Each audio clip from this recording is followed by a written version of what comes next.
A vampire hunter wakes in a galaxy where the monsters have already won, the walls breathe corruption, the blood flows upward, and every shadow hides something that should not exist. He was built to kill the night, but here, the night is eternal and worshipped as God. How do you hunt the darkness when darkness is all that remains? The pilgrim vessel, Sanctified Endurance, had been drifting for 6 weeks through the outer reaches of the Carthax sector when the screaming finally stopped. The ship was an ancient thing, a cathedral freighter whose hull bore the scars of 3 millennia of service to the God Emperor, its corridors lined with devotional murals now cracked and fading beneath layers of grime and incense residue. 17,000 souls had embarked from the forge shrine of Metallica Prime, bound for the hallowed procession grounds of St. Sabbat's Reach, their holds packed with offerings and their hearts swollen with faith. Now only silence filled those same corridors, broken only by the rhythmic clank of failing life support systems and the wet sounds of feeding. In the lower decks, where the pilgrims had been housed in dormitory blocks that stretched for kilometers, something moved through the darkness with predatory grace. The emergency lighting had failed 3 days prior, leaving only the dim phosphorescent glow of prayer strips to illuminate the carnage. Bodies lay sprawled across the deck plating, their faces locked in expressions of ecstatic horror, their throats torn open with surgical precision. The blood had been drained so completely that the corpses seemed desiccated, mummified by whatever had fed upon them. The walls were painted with sigils that hurt to look upon directly, symbols that writhed at the edge of perception and whispered promises of eternal sensation, of hunger satisfied and transcended. Blade opened his eyes to this nightmare. He lay on a steel pallet in what had once been a Medicae station, his body racked with pain that felt both alien and familiar. His last memory was of the warehouse in Prague, of Frost's betrayal and the explosion that should have ended everything. Now he found himself in a place that made no sense, surrounded by technology that seemed simultaneously primitive and incomprehensibly advanced. Gothic arches rose above him, festooned with skulls and purity seals. The medical equipment bore the iconography of a 2-headed eagle, and every surface was engraved with prayers in a language he did not know but somehow understood, as if the words bypassed his conscious mind and spoke directly to something deeper. He sat up slowly, his enhanced senses immediately cataloging his surroundings. The Medicae station was abandoned, but showed signs of recent occupation. Surgical tools lay scattered across a counter, some still stained with blood. A data slate flickered on a nearby table, its screen cycling through what appeared to be medical readouts in high Gothic script. The air tasted of copper and ozone, undercut with something sweet and rotten that made his teeth ache. His hand went instinctively to his weapons, but found nothing. His sword was gone, his firearms were gone, even his tactical gear had been stripped away, replaced with a coarse grey robe that bore the stylized cogwheel of the Adeptus Mechanicus. The thirst hit him then, a familiar burning in his throat that he had learned to suppress through decades of discipline and the serum that Whistler had developed. But the serum was gone too, lost in whatever impossible transition had brought him to this place. Blade closed his eyes and focused on his breathing, on the meditation techniques that kept the vampire within him caged and subservient to his will. He would need to feed soon, but not yet. First, he needed to understand where he was and what had happened to the people on this ship. He moved to the Medicae station's entrance, his footsteps silent despite the metal deck plating. The corridor beyond stretched into darkness, illuminated only by flickering lumen strips that cast everything in shades of red and amber. The walls were covered in the same writhing sigils he had seen in the dormitory blocks, though he had not yet discovered that carnage. These symbols pulsed with a light that seemed to come from within the metal itself, and looking at them made his head throb with a pressure that built behind his eyes. He turned away, focusing instead on the sounds that reached him through the ship's failing systems. Somewhere in the distance, something was chanting. The words were rhythmic and obscene, a liturgy that inverted every prayer and sacred oath into an offering of flesh and sensation. Blade followed the sound through corridors that seemed to shift around him, the architecture of the ship defying conventional geometry as he moved deeper into its haunted depths. He passed through chapels where the statues of saints had been defaced, their faces carved away and replaced with leering masks that dripped with crystallized blood. He crossed through crew quarters where the bunks were filled with bodies arranged in patterns that suggested ritual rather than simple slaughter. And everywhere, on every surface, the sigils pulsed and writhed. The chanting grew louder as he approached what the ship's fading signage identified as the primary assembly hold. This vast chamber had once served as a gathering place for the pilgrims, a cathedral space where they could come together in worship during their long voyage through the void. Now it had been transformed into an abattoir.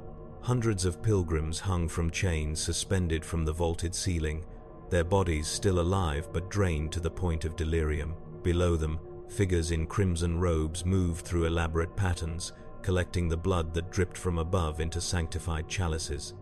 The robed figures were human in shape but wrong in every detail. Their movements were too fluid, too graceful, as if they had forgotten the limitations of flesh and bone. Their voices rose and fell in harmonies that should not have been possible for human throats to produce. At the center of the chamber, standing upon an altar constructed from fused human bones, was the thing leading the ritual. It had been human once.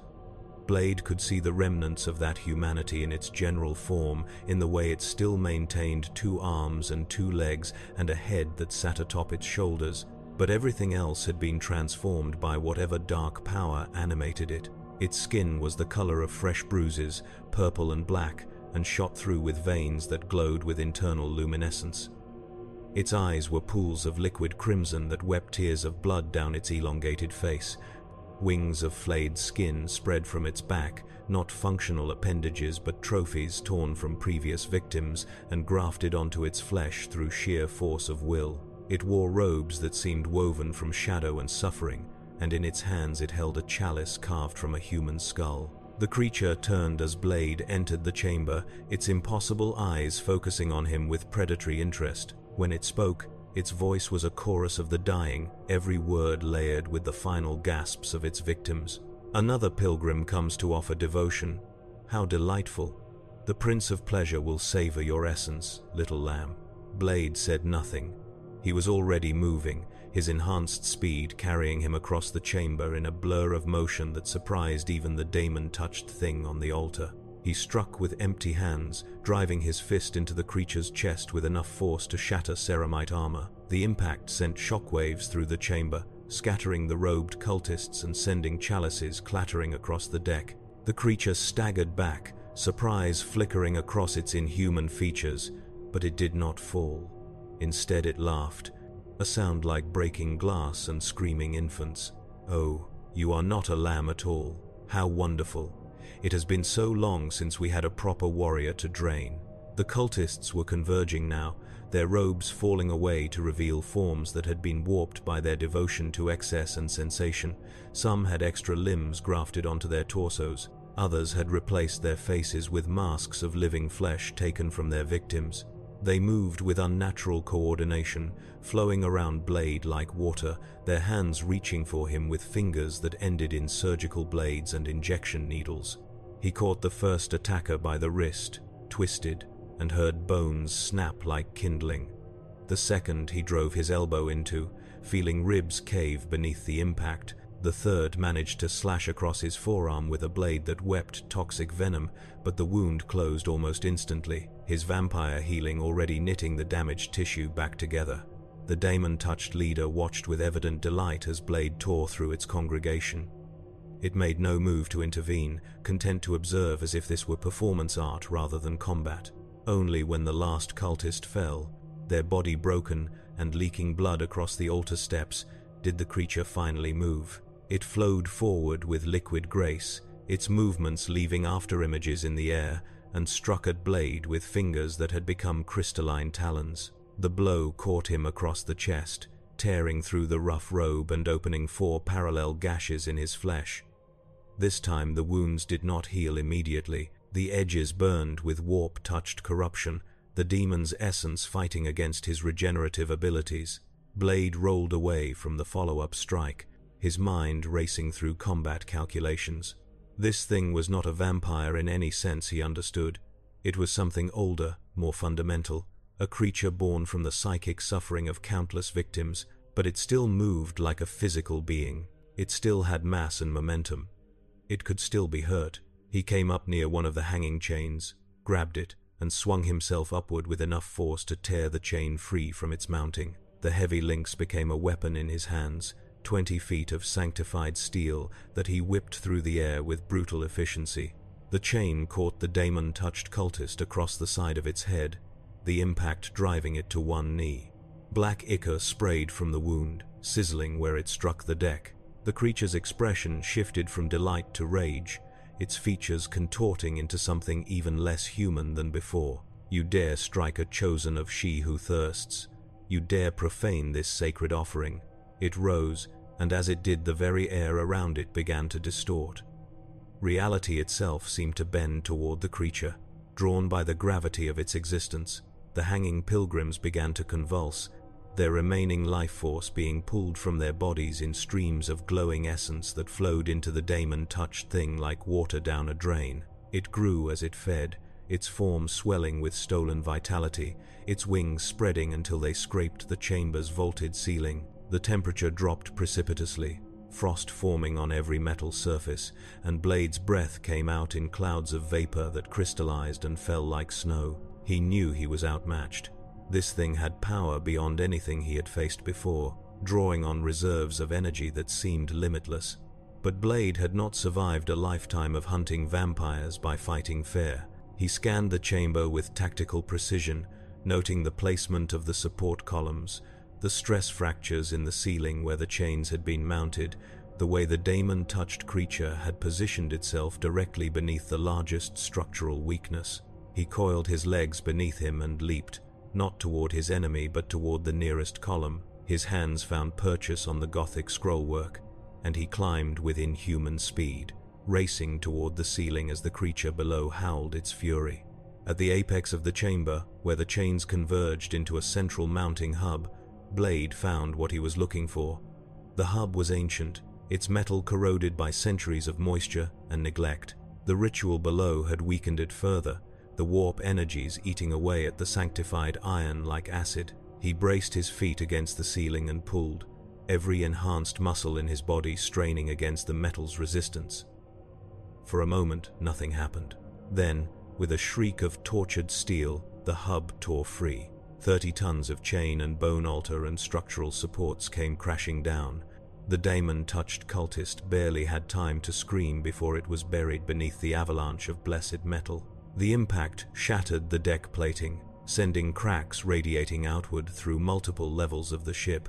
The chamber itself groaned, its structural integrity compromised, and sections of the ceiling began to collapse inward. Blade dropped from his perch and landed in a crouch at the edge of the devastation, his ears ringing from the thunderous crash.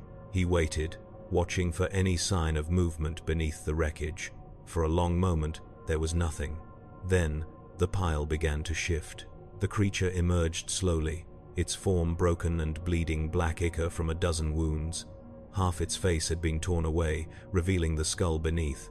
One wing hung useless, the membranes shredded, but it was still alive, still animate, driven by a hunger that transcended physical damage. It crawled toward Blade, dragging its ruined body across the deck, leaving a trail of corruption in its wake. You cannot kill what has already died 1,000 deaths, little hunter.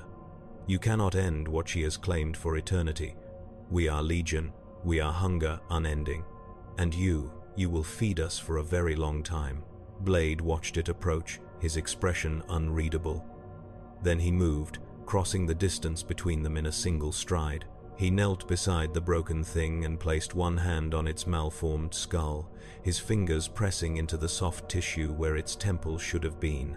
He could feel the warp energy churning beneath the surface, could sense the demon that rode within the human host, like a parasite. His vampire nature recoiled from it, recognizing a predator that fed on different prey but operated from the same fundamental hunger.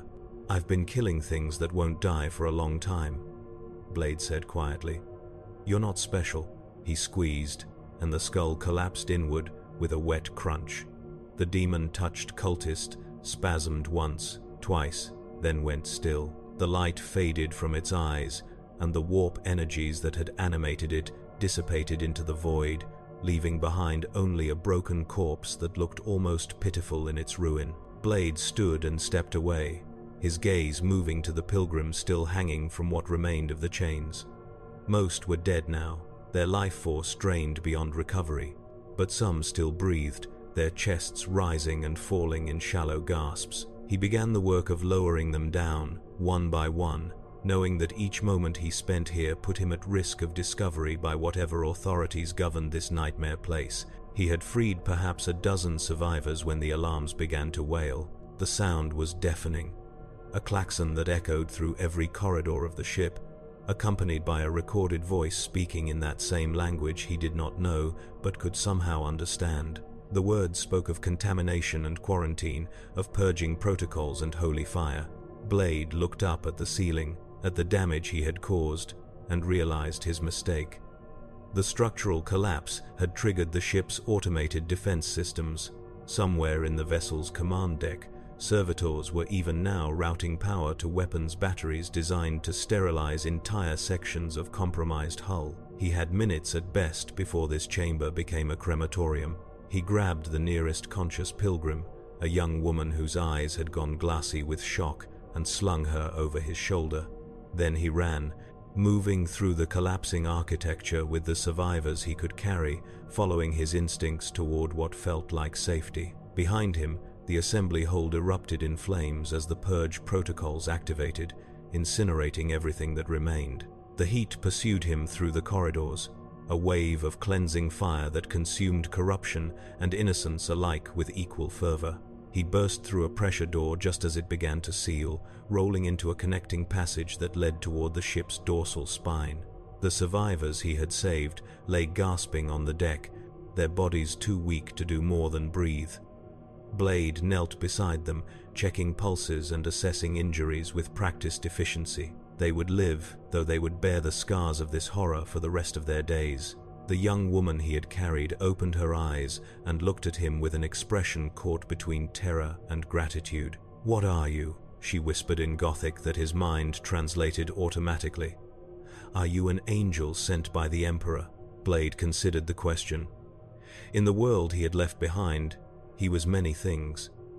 Hunter, weapon, daywalker, but never an angel. He did not know what he was in this place, in this nightmare galaxy where demons were real and fed on the souls of the faithful. He knew only that the thirst was growing stronger, that his body was burning through its reserves at an unsustainable rate, and that he would need to feed soon or lose control entirely. "No," he said finally, "I'm not an angel." The alarms cut off abruptly, replaced by a new sound that made every hair on Blade's neck stand on end. It was the deep, resonant tone of a ship's teleportarium engaging, the reality-bending thunder of matter translocation. He rose to his feet, his body tensing for combat, as the air in the corridor began to shimmer and distort. Figures materialized from the shimmering field, their forms resolving from light into solid matter with a sound like reality tearing. They stood 7 feet tall, in armor of deepest black, their pauldrons bearing the silver symbol of a stylized eye surrounded by skull imagery. Their weapons were aimed at Blade before they had fully materialized, and the targeting lasers painted his chest with a dozen crimson dots. Deathwatch, the Space Marines of the Imperial Inquisition, warriors drawn from multiple chapters and bound together in service to humanity's defense against the Xenos and the Demon. Each one was a veteran of countless battles, their armor bearing the honors and scars of decades of service. They moved with the cold efficiency of killers who had perfected their craft across the stars. Their bolters held steady despite the awkward positioning of the teleport insertion. The leader stepped forward, his helmet's eye lenses glowing with cold blue light, and when he spoke, his voice was processed through vox grills that stripped away all humanity and left only authority. Unidentified entity. By the authority of the Holy Orders, you are commanded to submit to Imperial judgment. Drop to your knees and place your hands behind your head. Any resistance will be met with immediate, lethal force. Blade looked at the Space Marines, at the weapons trained on him, at the pilgrims huddled behind him who would be caught in the crossfire if this turned violent. He calculated angles and trajectories, measured the distance between himself and the nearest cover, estimated his chances of survival if he tried to fight his way out. The numbers were not good. These were not the vampires and ghouls he was accustomed to hunting. These were soldiers, trained and equipped to fight enemies that could tear apart tanks with their bare hands.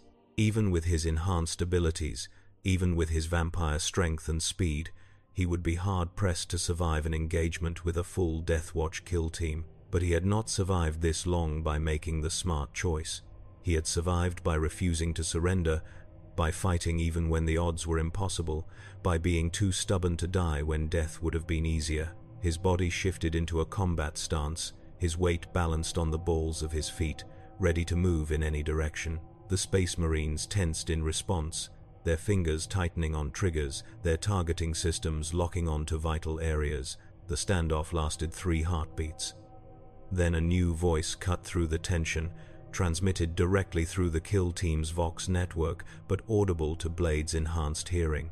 "Hold fire. I want him alive." The Space Marines did not lower their weapons, but neither did they open fire.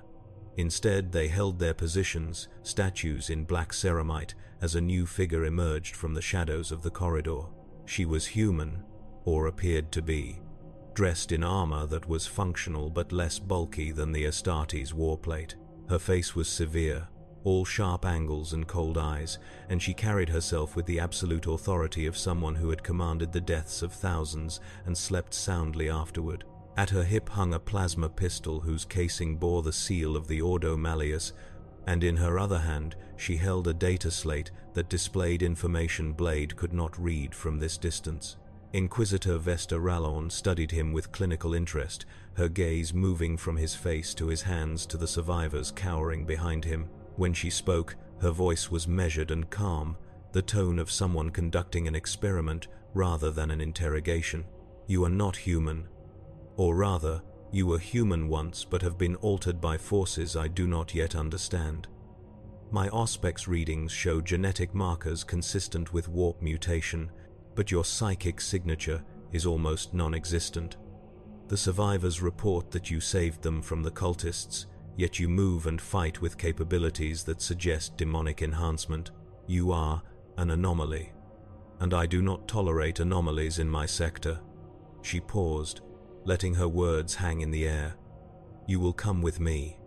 You will submit to examination and interrogation, and you will tell me everything about who created you and what your purpose is.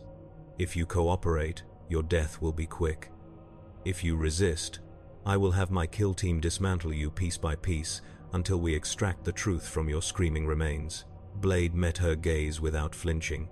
He had dealt with authority figures before, with government agents and military commanders who saw him as a weapon to be controlled or a threat to be eliminated. This woman was no different, just another bureaucrat convinced that she alone understood the nature of evil and how to fight it. But there was something in her eyes, a hardness born from experiences that had stripped away any illusions about the universe and left only pragmatic brutality. She meant every word of her threat, and she had the power to carry it out. "I'm not your enemy," he said carefully, his voice carrying clearly despite the damaged state of the corridor.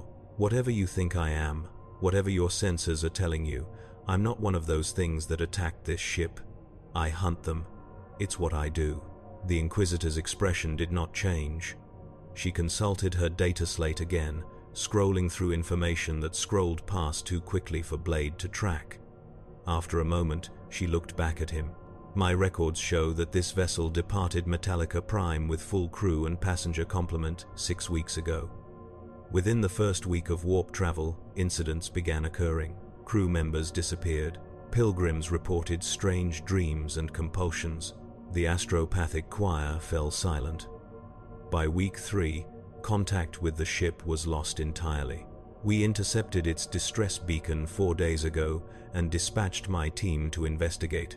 She gestured to the corridor around them, to the signs of slaughter and corruption. "We expected to find the ship completely lost to chaos.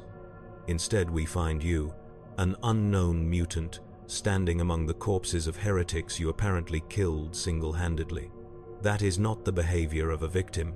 That is the behavior of an infiltrator or a weapon deployed by the ruinous powers to eliminate competition. Blade felt the thirst burning stronger in his throat.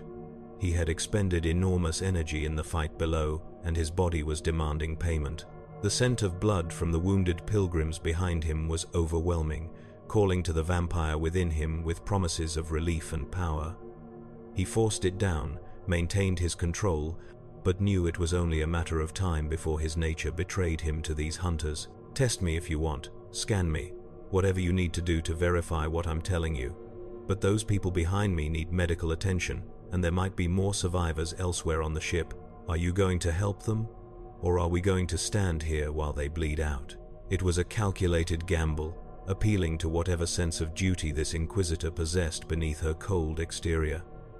For a long moment she remained silent, weighing his words against her suspicions. Then she made a gesture with her free hand, and two of the Space Marines lowered their bolters and moved to assist the wounded pilgrims. The others maintained their aim on Blade, ready to cut him down at the first sign of hostility. "You will proceed ahead of us to the ship's command deck," the Inquisitor ordered. "Any deviation from the prescribed route will be considered an escape attempt and dealt with accordingly. When we reach the deck, you will interface with the ship's cogitator banks and provide a full accounting of everything you remember since awakening aboard this vessel. If your story proves truthful and useful, I may reconsider the nature of your execution. If it does not, well, we have ways of extracting information from even the most resistant subjects." She gestured, and the kill team formed up around Blade in a tactical formation that would allow them to fire from multiple angles simultaneously. He was given no choice but to walk in the direction they indicated, moving through corridors that grew more damaged as they climbed toward the command sections. The ship groaned around them, its wounded structure protesting every movement. They passed through sections where the walls had melted from warp fire, where reality itself had grown thin and allowed glimpses of the Imperium bleeding through. Blade saw things in those gaps that made his mind recoil, geometries that could not exist in sane space, colors that had no names and hurt to perceive. He forced himself to look away, to focus on the path ahead, but the images lingered at the edges of his vision like after-images burned into his retinas. The command deck, when they finally reached it, was a charnel house. The bridge crew lay dead at their stations, their bodies arranged in ritualistic patterns that suggested they had killed each other in an orgy of violence. The captain sat in his command throne with his throat slit from ear to ear, his hands still clutching the armrests in a death grip. The cogitator banks sparked and flickered with corrupted data, their screens displaying nonsense strings interspersed with heretical symbology, and standing at the primary navigation console, hunched over the controls like a vulture over carrion, was another of the daemon-touched cultists. This one was different from the leader Blade had killed below. It was smaller, more human in appearance, dressed in the tattered remains of what had once been an officer's uniform. Its skin was pale to the point of translucence, and its eyes glowed with the same crimson light as its dead master. When it turned to face the new arrivals, its lips pulled back to reveal teeth that had been filed to points and capped with silver. It hissed, a sound like steam escaping from a ruptured pipe, and its hands moved across the console in patterns that were simultaneously random and purposeful. "The seeds are planted, the infection spreads. The prince laughs at your futile resistance." The cultist's voice was wrong, layered with harmonics that suggested multiple speakers talking in perfect synchronization. "This vessel is just the beginning. Every world it was meant to visit, every population center it would have touched, all will know the gift of sensation perfected. You cannot stop what has already been set in motion."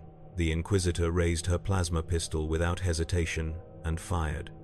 The superheated bolt of matter caught the cultist's center mass, vaporizing its torso in a flash of blinding light and searing heat. The body collapsed, its severed legs twitching as the warp energy animating them dissipated. But even as it died, the cultist laughed, a sound that echoed through the command deck and seemed to come from everywhere and nowhere simultaneously. Too late. Always too late. She feasts, and you are all invited to the table. The corpse crumbled to ash, leaving behind only a scorch mark on the deck and the lingering smell of burnt ozone. The Inquisitor approached the navigation console, her expression grim as she studied the readouts. Whatever she saw there made her features tighten into something approaching genuine concern. She tapped commands into the console with practiced efficiency, pulling up navigational charts and projected course data. After several minutes of intense scrutiny, she stepped back and turned to address her kill team. The ship's planned route would have taken it through 7 major population centers, including the hive cities of Carthax Prime and the shrine worlds of the Sabbat cluster. If this vessel had been allowed to dock at any of those locations, the cult's infection would have spread to billions of souls. She paused, letting the magnitude of that near catastrophe sink in. We missed this by hours. If not for the structural damage triggering the automated distress beacon early, this ship would have completed its warp transit undetected and delivered its payload directly into the heart of the sector's pilgrimage network. One of the Space Marines, his armor bearing the heraldry of the Blood Angels chapter, spoke in a voice that rumbled with barely contained fury. Then we cleanse this vessel utterly. Nothing survives. We reduce it to atoms and scatter those atoms across the void where they can never contaminate the faithful. The Inquisitor shook her head. Not yet. We need to trace the source of the infection. Someone or something corrupted this ship during its warp transit, which means there is a breach in the sector's Gellerfield network. We need intelligence before we can act decisively. She turned her cold gaze back to Blade. Which is where you become useful. You fought these cultists. You survived direct contact with their corruption. Either you possess natural resistance to the warp, or you have been exposed to this specific strain before. Either way, you are going to help me find out where they came from and how to stop them from spreading further. Blade considered refusing. He owed these people nothing, owed this Imperium nothing, but he also understood that he was trapped on this ship in the middle of a void he could not navigate, hunted by forces he barely comprehended. If he wanted to survive long enough to find answers, to understand what had brought him to this nightmare place, and whether there was any way back to his own world, he would need allies. Even temporary ones. Even ones who saw him as a weapon rather than a person. Fine, he said. But I need something first. Food, water, medical supplies. He paused, calculating how much truth to reveal. My abilities come with a cost. If I don't pay that cost soon, I'm going to become more dangerous than whatever's left of this cult. The Inquisitor studied him with renewed interest. You require sustenance. Specifically, you require blood. I saw the way you looked at the wounded pilgrims, the way your body tensed when their injuries bled freely. You are a hemivore of some description, though not any strain my Medicae training recognizes. She tapped her data slate, making notations. Very well. My ship has medical facilities that can synthesize blood plasma. You will be given rations sufficient to maintain your combat effectiveness, but not enough to pose a threat to my crew. And you will submit to biological sampling so that my tech priests can analyze your physiology. Those are my terms. Accept them, or I leave you here when we detonate this wreck. It was not a negotiation. It was an ultimatum delivered with the casual certainty of someone who held all the power. Blade had heard similar speeches before, from government handlers and SHIELD operatives who thought they could control him through leverage and threat. Most of them were dead now, victims of their own arrogance and the chaos that followed wherever vampires walked. But this woman was different. She had the resources and the ruthlessness to make good on her promises, and he was in no position to fight an entire inquisitorial vessel. Deal, he said simply. The kill team escorted him from the command deck, their bolters never wavering from their aim points. They moved through corridors that had become alien landscapes, where the ship's systems were failing in cascades of sparks and venting atmosphere. Emergency bulkheads sealed behind them as they passed, the automated systems trying desperately to contain the spreading damage. They reached a teleportarium chamber on the dorsal spine, a room filled with arcane machinery that hummed with barely contained power. The Space Marines took up positions on marked platforms, their armor interfaces syncing with the teleport systems, and Blade was directed to stand at the center of the array. The Inquisitor stood beside him, her plasma pistol holstered, but her hand resting on its grip in an unsubtle threat. My ship is the Sword of Righteous Censure, an Imperial Navy frigate retrofitted for inquisitorial operations. You will address me as Inquisitor Rallon or simply Inquisitor. You will obey all commands without question. You will not speak to any crew member without permission, and you will remember that your continued existence is contingent on your usefulness to my investigation. Are these terms clear? Crystal, Blade said. The teleportarium activated with a sound like reality screaming. The world dissolved into light and impossible geometries. Blade's consciousness fragmenting across dimensions as his physical form was torn apart and reassembled elsewhere.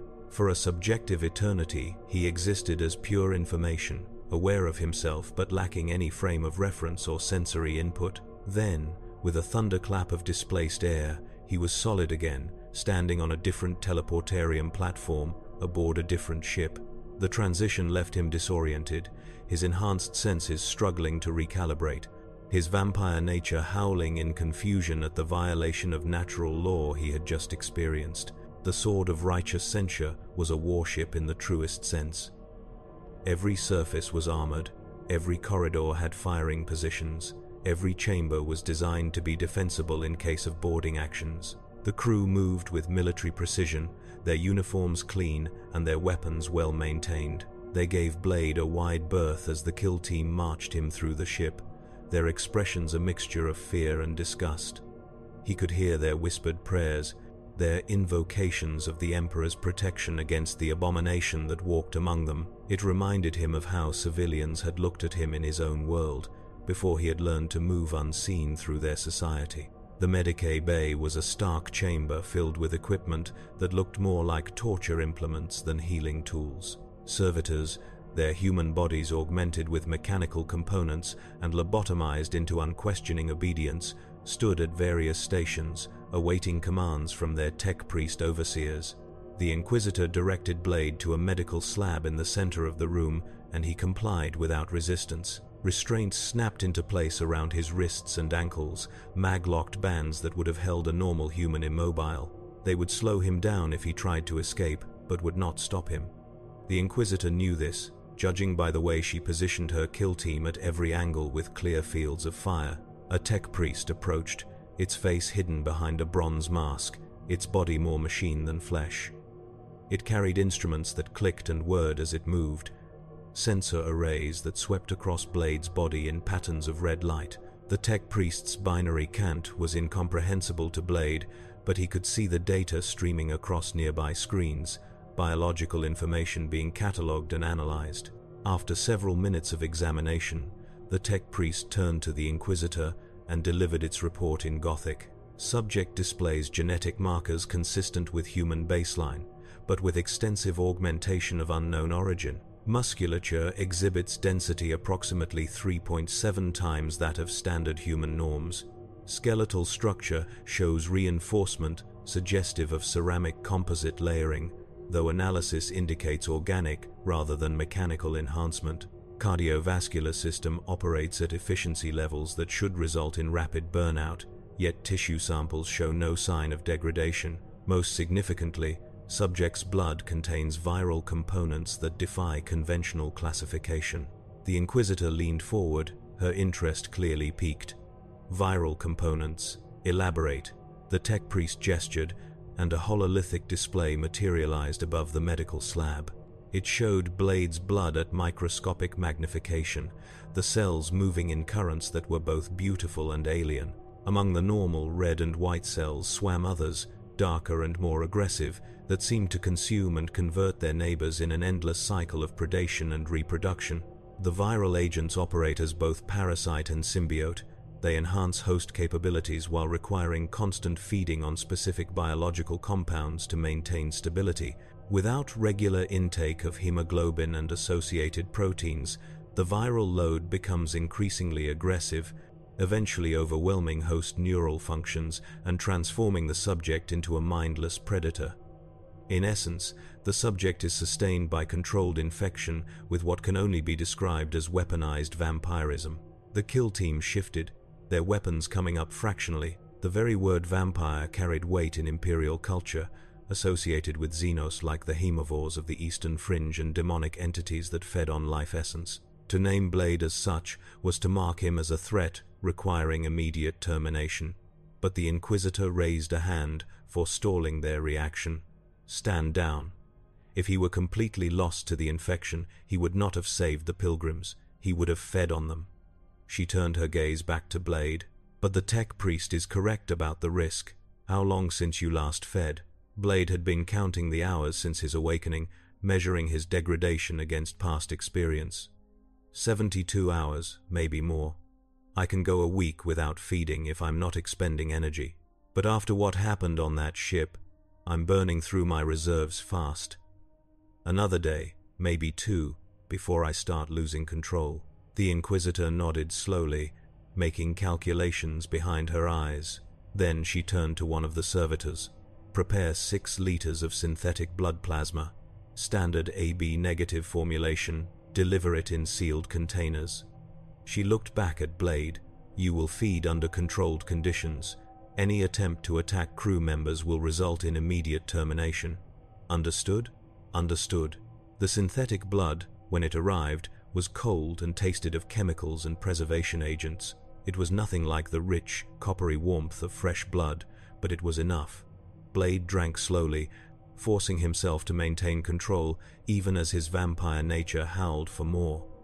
The thirst receded gradually, like a tide pulling back from a shore, leaving him clear-headed and focused. He could feel his body processing the nutrients, using the hemoglobin to repair damage and restore depleted reserves. It was not satisfaction, but it was survival. When he finished, the Inquisitor dismissed the tech priests and servitors, leaving only her kill team as witnesses to what came next. She pulled up a chair and sat across from Blade, her posture relaxed but her eyes sharp with intelligence. Now we talk. You are going to tell me everything, and I will decide if any of it is true. Start with your name. Blade. That is a designation, not a name, but it will suffice. She consulted her data slate. Tell me about your origins. Where were you born? Who created you? What is your purpose? Blade considered how much to reveal. These people understood genetic engineering and biological weapons. They accepted the existence of daemons and warp corruption as observable facts. But would they understand a world without their emperor, without their Imperium? Would they believe him if he told them he came from Earth, a planet that clearly existed in this universe, but might be so far removed from their experience as to be mythical? He decided on a version of the truth that would make sense to them. I was born human. I was infected with the vampire virus as a child during my mother's pregnancy. Instead of turning me into a mindless monster, the infection merged with my developing biology and created something different. A hybrid. I retained my humanity and my will, but gained the physical capabilities of the things that hunt your people in the dark. I've spent my life hunting others like me, creatures that prey on the innocent and hide among normal society. The Inquisitor listened without interruption, her expression neutral. When he finished, she was silent for a long moment, processing what she had heard against her own knowledge and experience. Finally, she spoke. Your story has elements of truth. Viral vampirism is known to the Imperium, though it typically manifests in Xenos species rather than human populations. The concept of a hybrid hunter, someone who uses the enemy's own weapons against them, is not unprecedented. We have our own Inquisitors who undergo controlled infection with genestealer material to better hunt those Xenos abominations. She paused. But your story also raises questions. If you were created through natural means, why have we never encountered others like you? If your condition is the result of pregnancy transmission, there should be more hybrids scattered across the galaxy, yet our records show nothing matching your profile. Maybe I'm the first, Blade said. Or maybe I'm the only one who survived. Most people infected with the vampire virus don't keep their humanity. They turn into monsters within days or weeks. I'm the exception, and that makes you valuable, the Inquisitor said softly. But also dangerous. You are a weapon without a master, a predator without a pack. In my experience, such creatures inevitably turn on those around them. She leaned forward slightly. However, you are also a tool I can use. The cult that infected the sanctified endurance is part of a larger network. We have been tracking similar outbreaks across the sector for the past 6 months. Pilgrim ships corrupted during warp transit, isolated colonies falling to blood cults that worship Slaanesh through the vehicle of ritual exsanguination, and at the center of it all, a figure our agents have been unable to identify or locate. Someone or something coordinating these attacks with purpose and intelligence. Blade felt a familiar cold settling into his gut. He knew this pattern. It was the same pattern he had seen countless times in his own world. The signature of a vampire trying to build a network of thralls and servants to increase their power base. This cult was no different, just operating at a scale that would have been impossible back home. "You want me to hunt them," he said.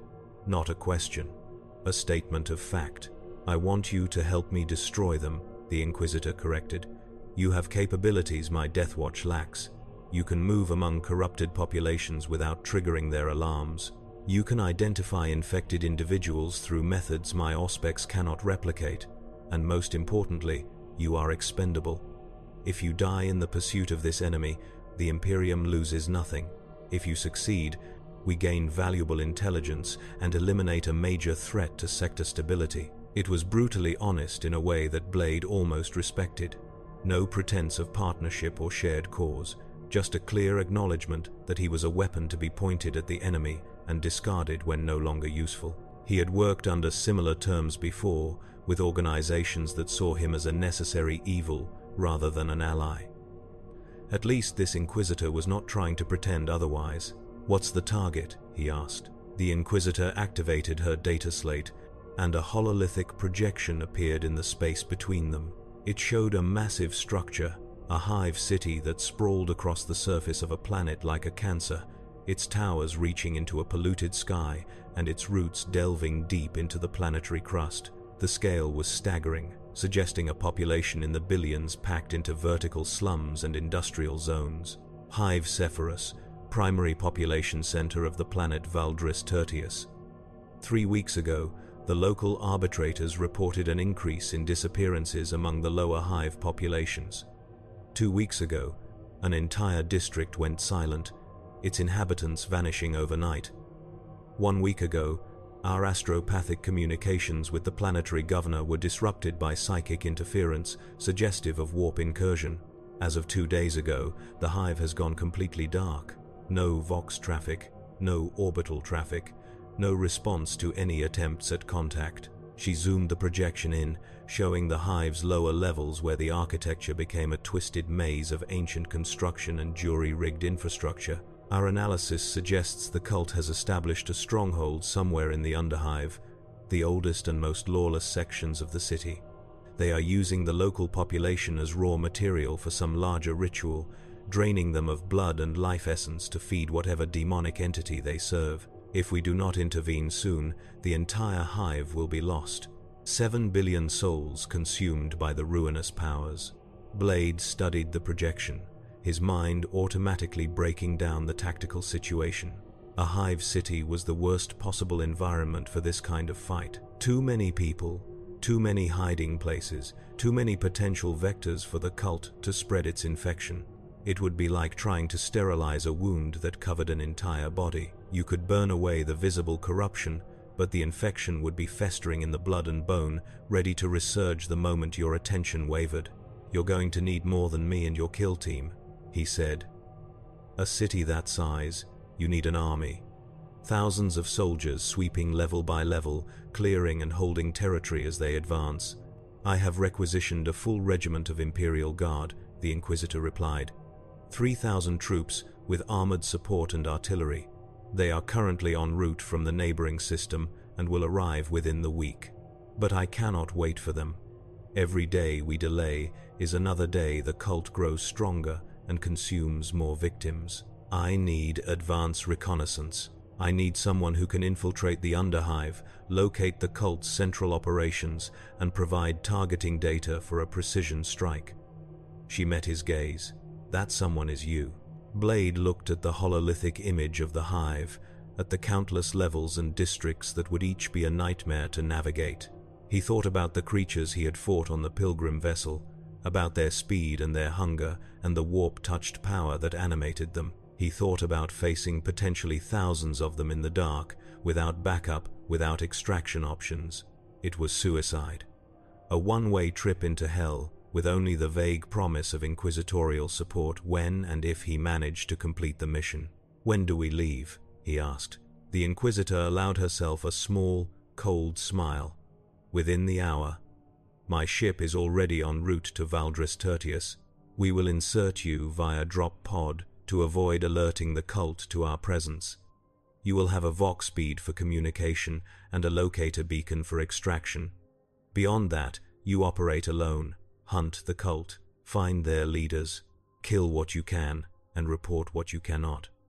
And try not to get yourself killed before you provide me with something useful." She stood, signaling the end of the briefing. The kill team moved to escort Blade from the Medicae Bay, but the Inquisitor raised a hand to stop them. She stepped close to Blade, close enough that he could see the scars on her face, old wounds that told stories of battles survived and enemies defeated. "One more thing," she said quietly. "I am not your friend. I am not your ally. I am the instrument of the Emperor's will, and I will sacrifice you without hesitation if it serves the greater good of the Imperium. But I am also not your enemy, provided you remain useful. Keep that in mind as you descend into the Underhive. Your survival depends on your value to me." Blade held her gaze. "Same to you, Inquisitor. Because when this is over, when your cult is destroyed and your sector is safe, I'm going to find a way back to my world, and I won't let you or anyone else stand in my way." The Inquisitor's smile widened fractionally. "Good. A weapon that wants to survive fights harder than one resigned to death. I will hold you to that promise, Hunter." She turned and walked away, her boots echoing on the Medicae Bay's deck plating. The kill team closed ranks around Blade and marched him through the ship's corridors, deeper into the Sword of Righteous Censure's armored hull. They passed through sections where the crew worked at battle stations, preparing the vessel for combat operations. They descended into the lower decks where the munitions were stored and the forge servitors labored to maintain the ship's weapons. And finally, they reached the drop pod bay. The pods were brutal constructs, little more than armored coffins designed to punch through planetary atmospheres and deliver their cargo intact. Each one was covered in prayers and purity seals, blessed by tech priests and consecrated in the Emperor's name. The Space Marines prepared their own pods with practiced efficiency, checking seals and running system diagnostics. A servitor approached Blade, carrying what looked like tactical gear, and he realized it was equipment prepared specifically for his insertion. The gear was functional but clearly improvised, cobbled together from guard-issue equipment and Astartes hand-me-downs. There was body armor, light plates that would stop small arms fire but nothing heavier. There were weapons, a bolt pistol with limited ammunition and a combat knife whose blade was etched with litanies against the demon. There was the Vox bead the Inquisitor had mentioned, a small device that would sit in his ear and provide two-way communication. And there was a small device that looked like a purity seal but pulsed with barely perceptible light. "Locator beacon," one of the Space Marines explained, his voice grinding through Vox processors. "Press the activation rune when you need extraction. We will come for you, but only if the tactical situation permits. If you are overrun or compromised by warp corruption, we will not risk our forces to retrieve you." Blade strapped on the equipment, familiarizing himself with the placement and function of each piece. The bolt pistol felt heavy in his hand, its weight distribution alien compared to the firearms he was accustomed to. He checked the magazine, counted 8 rounds of mass-reactive ammunition, and holstered the weapon. The knife he secured to his belt, within easy reach. The Vox bead slid into his ear canal and activated with a soft chime, immediately filling his hearing with the controlled chatter of the ship's command deck. "All pods prepared for insertion," a tech priest's voice intoned. "Atmospheric entry calculated, target coordinates locked. Deploying in T-minus 60 seconds. Blade climbed into his assigned pod, the interior barely large enough to accommodate his frame. The harness snapped into place around his torso, holding him immobile against the acceleration couch. The pod's systems activated around him, displays lighting up with information in Gothic script that he was starting to recognize through repeated exposure, altitude indicators, velocity readouts, impact countdowns. The pod's door began to close, sealing him inside the armored shell. Through the narrowing gap, he saw the Inquisitor standing at the observation gallery, watching the deployment with cold interest.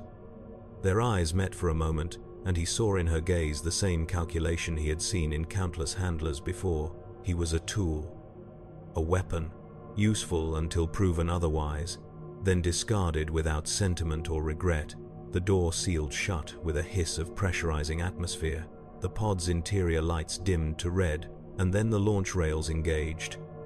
Magnetic accelerators hurling the pod down the deployment tube toward the void beyond the ship's hull. Blade felt the acceleration crushing him into the couch, felt his enhanced physiology straining to maintain consciousness against the G-forces. The pod burst from the sword of righteous censure and plunged toward the planet below, its hull beginning to glow with atmospheric friction. Valdris Tertius swelled in the viewport, a world of grey and brown, its surface scarred by millennia of industrial exploitation. Hive Cephalus rose from the planet's northern continent like a malignant tumor, its towers stabbing upward through layers of pollution. The pod's retro thrusters fired, slowing its descent, and then it was falling through the Hive's airspace, plummeting past residential districts and industrial zones toward the Underhive far below. The impact, when it came, was brutal. The pod struck the Underhive's surface at a speed that would have killed a normal human despite the crash webbing and dampening systems. Blade felt ribs crack from the deceleration, felt blood fill his lungs, but his vampire healing was already at work, knitting bone and tissue back together even as the pod's door blew outward in a shower of explosive bolts. He tore free of the harness and stumbled out into the Underhive's perpetual darkness. The air was thick with chemical pollutants and the stench of decay. Water dripped from rusted pipes overhead, forming pools of toxic sludge on the corroded deck plating. The only light came from flickering lumen strips powered by failing generators, casting everything in shades of sickly green and amber. In the distance, he could hear the sounds of the Hive's lower levels, the grinding of machinery, and the howling of things that should not exist in any sane world. Blade checked his gear, verified the Vox bead's connection, and oriented himself using the tactical data the pod had downloaded to his neural memory during descent.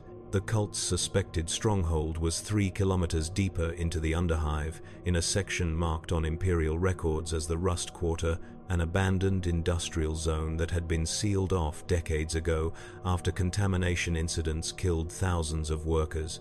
If the Inquisitor's intelligence was accurate, that was where he would find his answers. He started walking, his enhanced senses probing the darkness ahead for threats. Behind him, the drop pod's self-destruct charges detonated, erasing any evidence of his insertion. The sound echoed through the Underhive's canyons of steel and stone, and Blade knew that every predator in the area would now be converging on his position to investigate. Let them come, he thought. He had not come here to hide. He had come to hunt, and somewhere in the darkness ahead, the cult was waiting. The Underhive of Cephalus was a place where the laws of the upper levels held no sway, where gangs and mutants and things far worse than either carved out territories in the ruins of older civilizations. Blade moved through this nightmare landscape with the fluid grace of a predator, his body instinctively adjusting to the uneven terrain and the ever-present threat of ambush. The deeper he descended, following the path his tactical data suggested, the more signs of corruption he encountered. Corpses hung from chains, their blood drained and their flesh marked with symbols that hurt to look upon. Shrines to the Dark Prince stood at intersections, crude constructions of bone and salvaged metal where offerings of blood and sensation were left by those desperate or mad enough to seek the demon's favor. And everywhere, scratched into walls or painted in substances that might have been blood or might have been something worse, were messages warning intruders away from the territories claimed by the cult. Blade ignored the warnings. He had tracked vampires through their lairs before, through sewers and abandoned buildings where they thought themselves safe from the sun and from justice. This was no different. just larger in scale and more openly hostile. He moved from shadow to shadow, avoiding the few inhabitants who still clung to life in these depths. They were pitiful creatures, mutants and outcasts who had been driven from the upper levels and now eked out existence in the ruins. They watched him pass with eyes that glowed in the darkness, but none challenged him. Perhaps they sensed what he was, recognized a fellow predator, and decided discretion was wiser than confrontation. He had been walking for an hour when he encountered the first patrol. They came out of the darkness ahead, 6 figures in robes that had once been red, but were now stained black with dried blood. They moved with the same unnatural coordination he had seen in the cultists on the sanctified endurance, their bodies swaying in rhythms that suggested hive-mind synchronization rather than individual thought. Their faces were hidden behind masks fashioned from flayed skin, and in their hands they carried weapons that ranged from rusted blades to autoguns that looked barely functional. Blade pressed himself into the shadows of a support column and waited. The cultists passed within meters of his position, their attention focused ahead rather than on their surroundings. He could hear them chanting under their breath, words in a language that made his teeth ache and his vampire nature recoil. They were searching for something, sweeping the area in patterns that suggested military training corrupted by warp madness. After they passed, Blade slipped from his hiding place and followed at a careful distance.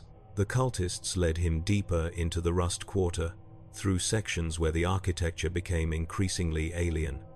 The buildings here were ancient, predating the current hive by centuries or perhaps millennia. Their walls were covered in bas-reliefs depicting scenes of worship and sacrifice, and Blade realized with growing unease that this place had been a temple once, long before the Imperium had claimed this world. The cultists were not creating something new. They were restoring something old, awakening powers that had slumbered in the darkness since before humanity had reached for the stars.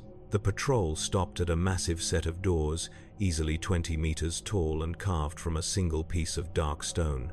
The doors were covered in more of the writhing sigils, and looking at them made Blade's vision blur and his head pound. The cultists approached the doors and began a new chant, their voices rising in harmonies that should not have been possible. The sigils pulsed in response, light bleeding from the stone itself, and the doors slowly ground open to reveal the chamber beyond. Blade caught a glimpse of what lay inside, and the sight made even his battle-hardened mind recoil in horror. The chamber was vast, easily the size of a cathedral, and it was filled with thousands of cultists engaged in a ritual of staggering complexity. They moved in concentric circles around a central altar, their bodies contorting in movements that defied human anatomy. Above them, suspended by chains that seemed to extend into infinity, hung more victims, their blood flowing down through channels carved into the floor to feed the altar below.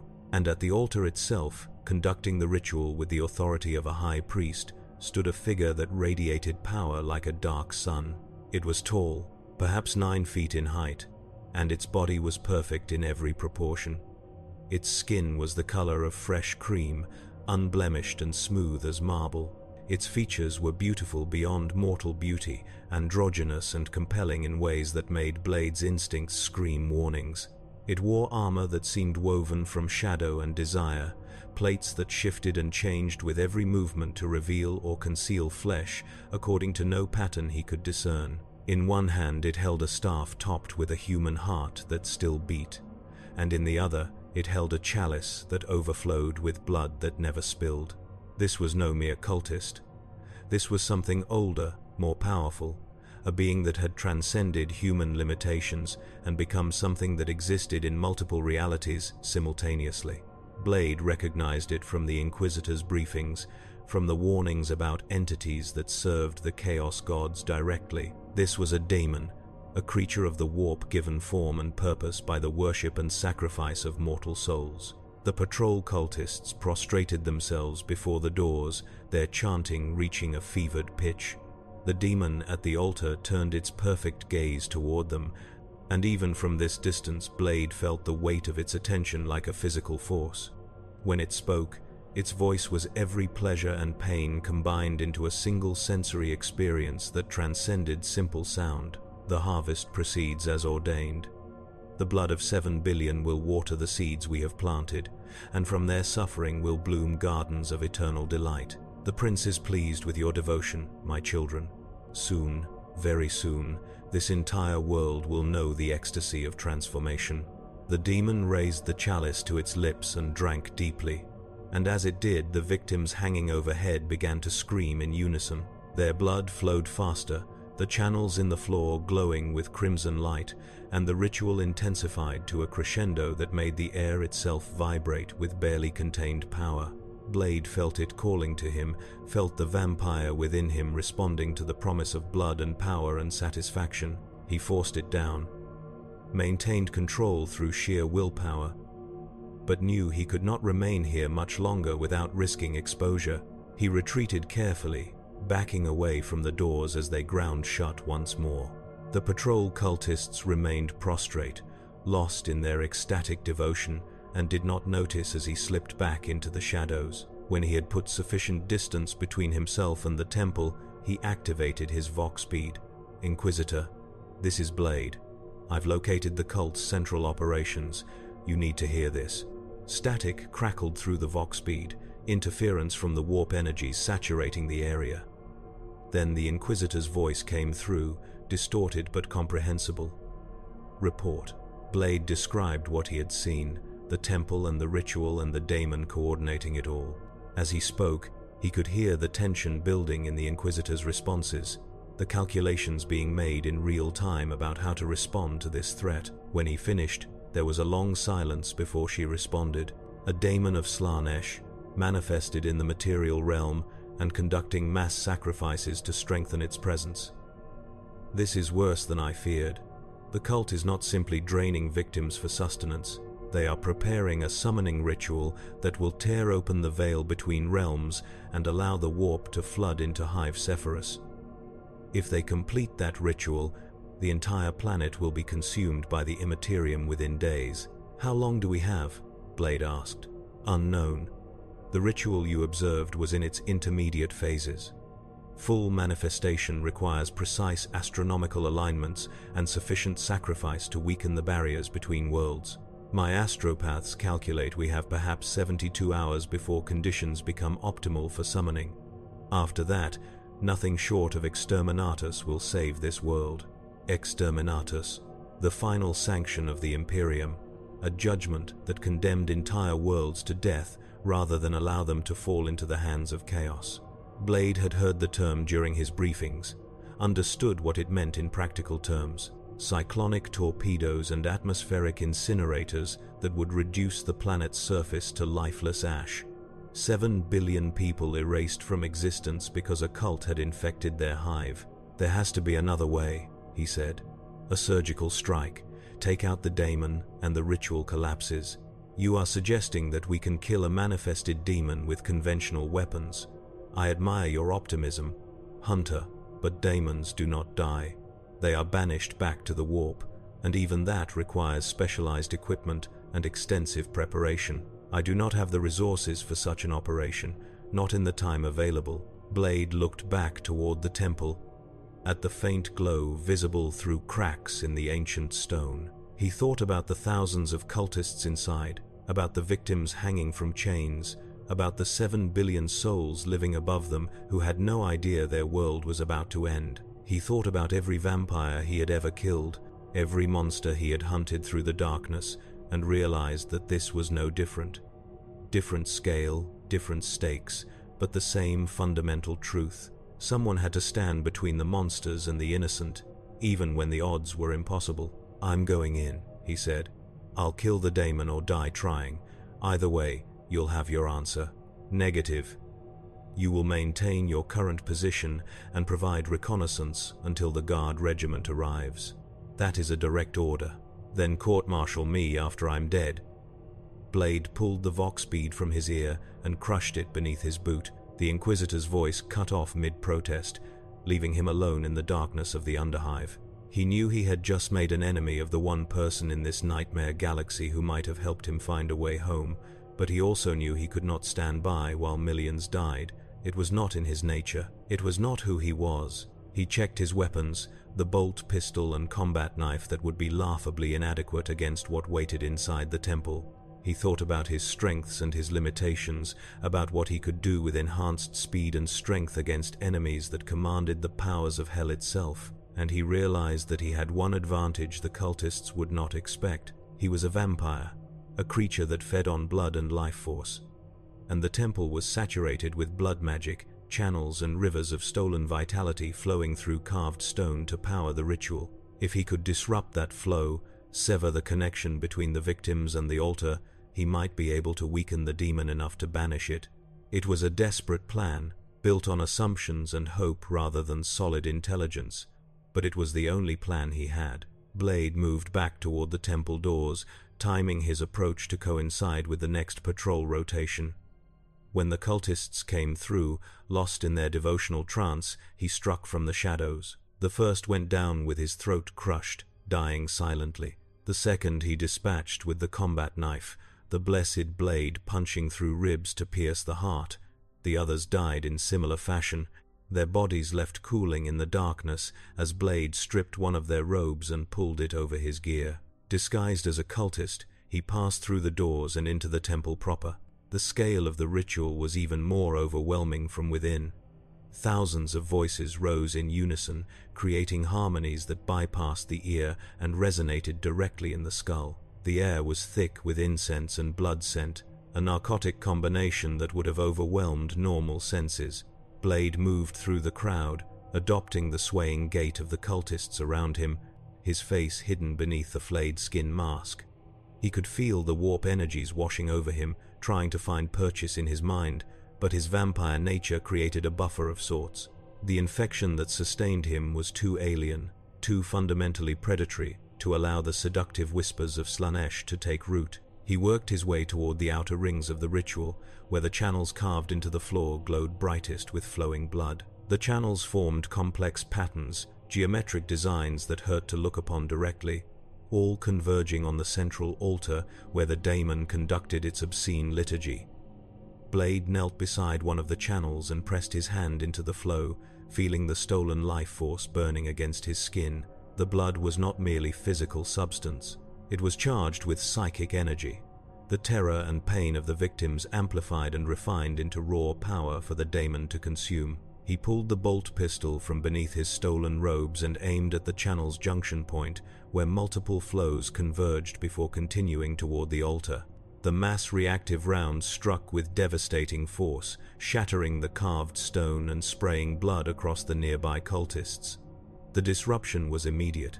The ritual's rhythm faltered as power was diverted, rerouted through damaged channels that could not handle the increased flow. Cultists near the damaged section began to scream as the backwash of warp energy burned through their inadequate bodies, immolating them from within. The demon's perfect head snapped around, its gaze locking onto Blade with terrible precision. For a moment, time seemed to stop.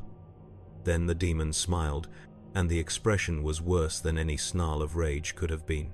A hunter in our midst. How exquisite. You have disrupted our sacred work, little vampire, and for that you will be given the honor of joining our prince's eternal dance. The demon gestured, and the cultists surrounding Blade transformed. Their robes fell away as their bodies underwent rapid and horrifying mutations. Limbs elongated into bladed appendages, flesh split to reveal sensory organs that should not exist. Mouths opened where no mouths should be, filled with teeth like broken glass. They fell upon him with inhuman hunger, their transformed bodies moving with speed that rivaled his own. Blade fought with everything he had. The bolt pistol barked, each round finding a target and detonating inside corrupted flesh. The combat knife flashed, opening throats and severing tendons with surgical precision. His enhanced strength allowed him to tear limbs from sockets and crush skulls with his bare hands. But there were too many, and they kept coming, drawn by the demon's will and sustained by warp energies that cared nothing for physical damage. For every one he killed, two more took its place, emerging from the crowd of worshippers eager to prove their devotion. He was being overwhelmed, driven back toward the central altar, his gear stripped away, and his body accumulating injuries faster than his healing could compensate. A bladed appendage caught him across the ribs, opening wounds that wept blood onto the temple floor. A cultist with acidic saliva spat in his face, the burning substance eating into his skin.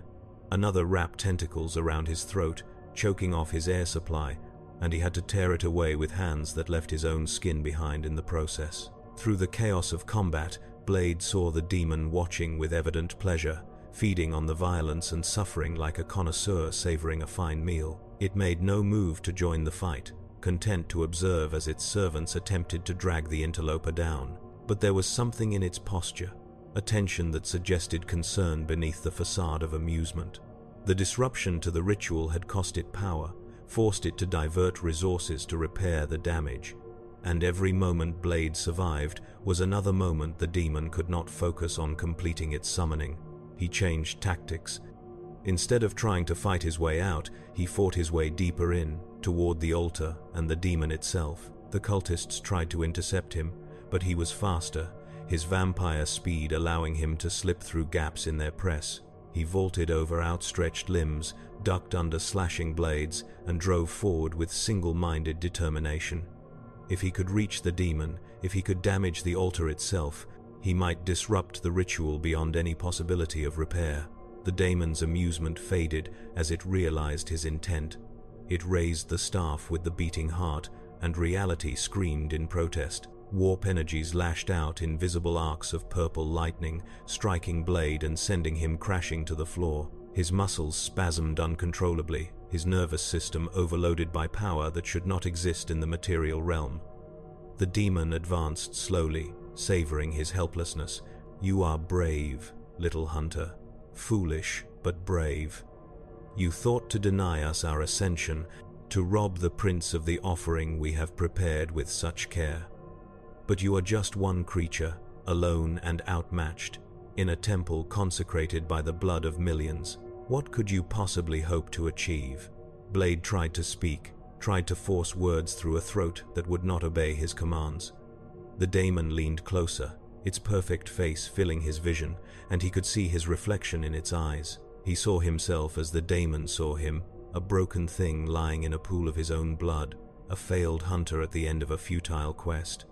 And in that moment of absolute despair, he felt something shift inside himself.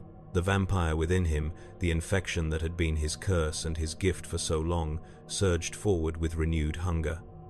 It had tasted the blood flowing through the temple's channels. It had felt the psychic energy saturating the air, and it wanted more. It wanted everything. The boundaries that Blade maintained through discipline and medication dissolved, and for the first time in decades he allowed the monster full control. His body convulsed as the transformation overtook him. His eyes darkened until they were black pools reflecting no light. His teeth elongated into fangs that could tear through ceramite. His muscles swelled with power drawn from reserves he had never accessed, from the very essence of vampirism itself. He rose from the floor with a roar that was part human scream and part predatory howl, and the daemon actually took a step backward. "What are you?" it whispered, and for the first time Blade heard genuine uncertainty in its voice.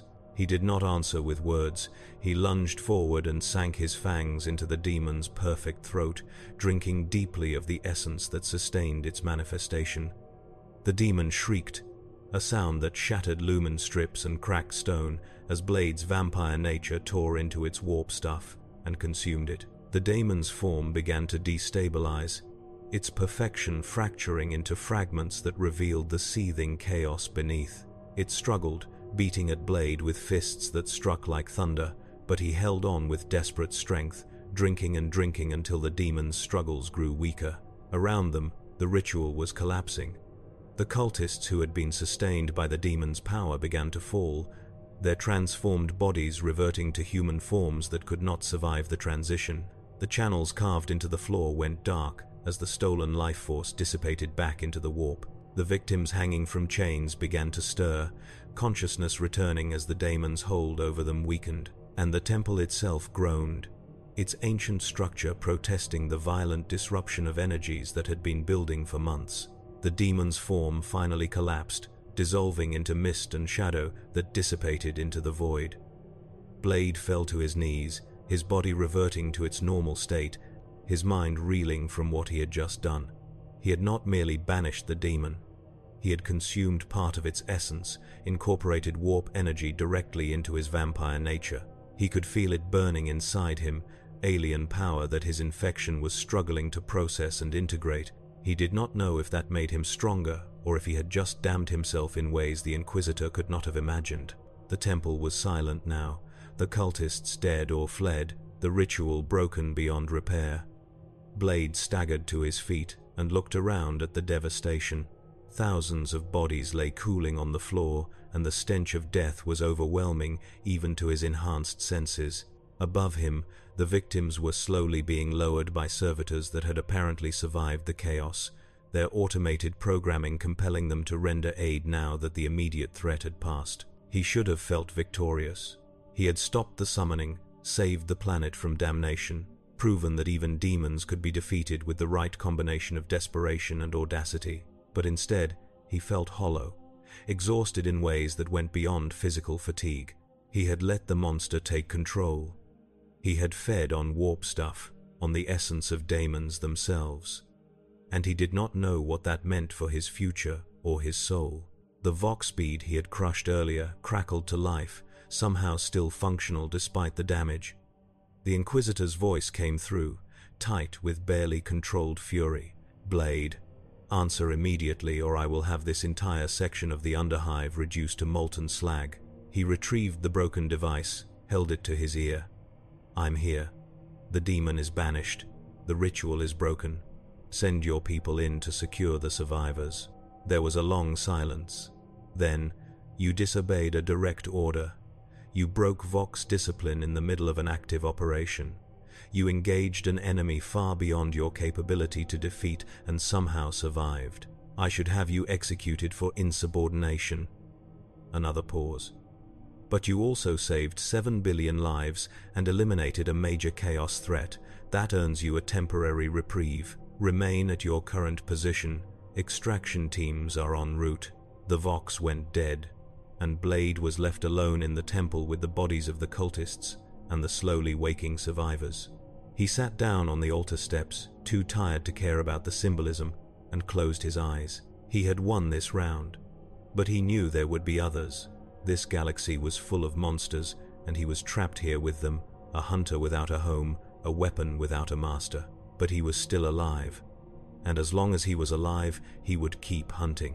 The extraction team arrived 30 minutes later, a full company of Imperial Guard backed by Death Watch Marines and battle servitors. They swept through the temple with military efficiency, cataloging corpses and securing survivors, and purging every surface with blessed promethium to ensure no taint remained. Blade watched from his position on the altar steps, not moving until an inquisitorial interrogator approached with a dozen armed guards and politely but firmly escorted him to a transport that would take him back to the surface. The journey through the hive was surreal. They passed through levels where life continued as normal, where billions of people went about their daily struggles, unaware that they had been hours away from annihilation. The transport climbed through industrial zones and residential districts, past the spires where the wealthy lived in luxury built on the suffering of those below, and finally they emerged onto the surface, into air that was polluted but breathable, under a sky that was grey with industrial waste but still recognizably a sky. The sword of righteous censure hung in orbit above, a dark spear against the planet's clouds. The transport docked with a shuttle that ferried Blade back to the inquisitorial vessel, and he found himself once again in the Medicae Bay, once again strapped to the examination slab, while tech priests and servitors poked and prodded at his body. But this time the Inquisitor was present, watching the proceedings with an expression that was difficult to read. When the examination concluded, she dismissed the tech priests and approached Blade directly. For a long moment, she simply studied him, as if trying to solve a puzzle that defied conventional analysis. Then she spoke. "The tech priests report that you are contaminated with warp energies. Specifically, you have incorporated daemonic essence into your cellular structure through an act of vampiric consumption. By all rights, I should declare you corrupted and order your immediate termination."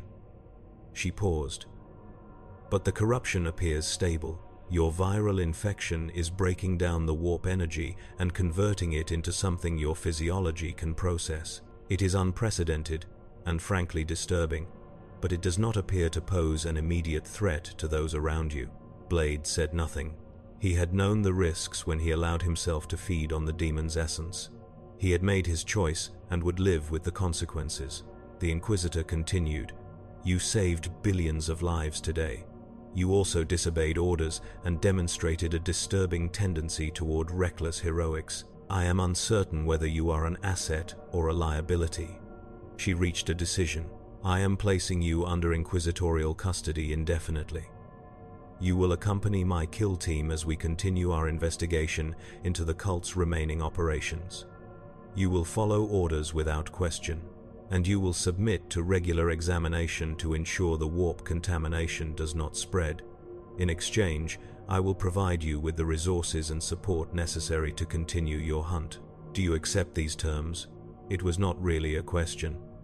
Blade understood that refusing would result in his execution, that the Inquisitor was offering him the only path forward that did not end in a bolt shell through his skull, but it was also an opportunity. If he remained with the Inquisition, he would have access to information and resources that might eventually lead him to a way home.